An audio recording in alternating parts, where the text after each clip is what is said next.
সমুদ্র থেকে এসে সোজা চলে গেলাম ছাদে। ওখানে গিয়ে দেখি রান্না বান্না মোটামুটি কম, আর ভেতরেও সিট খালি ছিল না, যার জন্য বাইরেই আমরা খাওয়া দাওয়া করে তারপর একটু রেস্ট নিয়ে সবাই মিলে বেরিয়ে পড়লাম দীঘার জগন্নাথ মন্দির দর্শন করার জন্য। আমাদের রুম থেকে মোটামুটি মন্দির কাছেই ছিল। অবশেষে পৌঁছে গেলাম মন্দিরে। বাইরে থেকে মন্দিরটা এতটা সুন্দর, ভিতরে গেলে কিরকম লাগবে ওটাই আমরা ভাবছিলাম। সারাদিন বৃষ্টি হওয়ার কারণে সেদিন মন্দিরে ভিড়টা একটু কমই ছিল।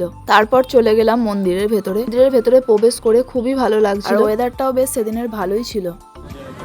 আর মন্দিরটা ছিল বিশাল বড় এরিয়া নিয়ে। এখনো পর্যন্ত যারা এই মন্দিরে আসেনি তারা একবার এসে ঘুরে যাবে, বেশ ভালোই লাগবে।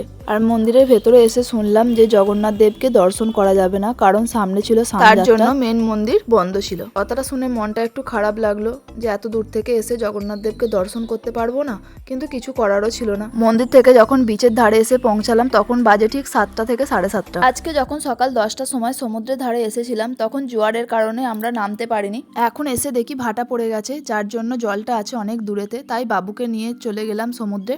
বাবু তো ওখানে সমুদ্রের জল দেখে অনেকক্ষণ খেলা করছিল। তারপর চলে গেলাম বিচের ধারের দোকানে, ওখানে কিছু কেনাকাটা ছিল। এখানে অনেক খেলনার দোকান ছিল।